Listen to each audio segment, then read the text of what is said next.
Up next, advances in technology here on the local front are looking to dramatically change our conventional ways of holding meetings and trading stocks. For more, I have Ji Lee here in the studio. Ji, welcome back. Hi, Sunny, and thanks for the welcome. Right now, we're sitting side by side in person, but come next year, we could be joining a studio virtually as holographic projections of ourselves.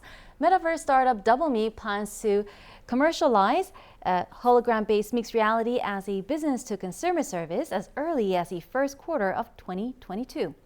Industry insiders say whether hologram-based meetings can gain traction depends on building holograms in the digital space that accurately reflect individuals in the physical world. There have been unidirectional concerts and educational content using holograms, meaning the holographic content was only visible on one side. But with the new development, users can easily and independently create their hologram within the system, so everyone can join in on the conversation as their virtual selves, as opposed to being passive consumers. Right. Gee, I would assume that even post-pandemic, this virtual approach will gain ground, given its convenience, right? Probably. So India-based BIS research estimates the global holographic imaging market to nearly triple by 2025. So how does this actually work, Ji? So as you can imagine, there needs to be a 3D camera and a wearable device like an Oculus Plus, for example. So using artificial intelligence, the company creates holograms based on photos taken with a 3D camera. Users can view other participants appearing as holograms with wearable devices. Down the road, however, the plan is to also allow those without 3D cameras or wearable devices to view the hologram content on their smartphones or computers.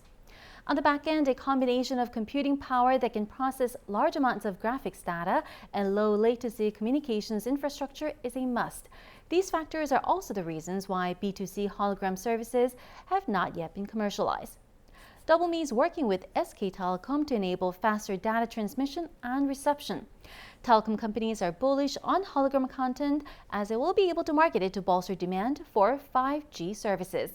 An industry insider says video streaming services like YouTube and Netflix have been the main products, prompting users to switch from 3G to LTE. Now, to sway users from LTE to 5G, the industry needs a product more generally accepted than online games. Right, I see. And moving on, Ji, now tell us about this Korean startup that is looking to transform the way we trade stocks in financial markets. Sure, well, so a domestic startup beat Intel and built a microchip that dramatically lowers trading time. Korean startup about a year old has succeeded in creating a microchip that speeds up trading by a few microseconds, a huge difference in the world of finance. Prior to Rebellion's new development, Intel's Habana Goya was the fastest AI accelerator in this field. The AI accelerator dubbed Ion was released last month and is 30% faster than Habana Goya. Its electricity consumption rate is also much lower than the Intel counterpart. Right, I see. And how was this feat made possible, Ji? So what makes Rebellion really unique is that it's customized for use in the finance sector, of course, in addition to being the fastest. Currently, major financial institutions are mostly using NVIDIA's GPU A100, which can be used in many different industries. And despite the massive success, though the company says it merely benefited from the best chip manufacturing environment in the world, created by Samsung and SK Hynix.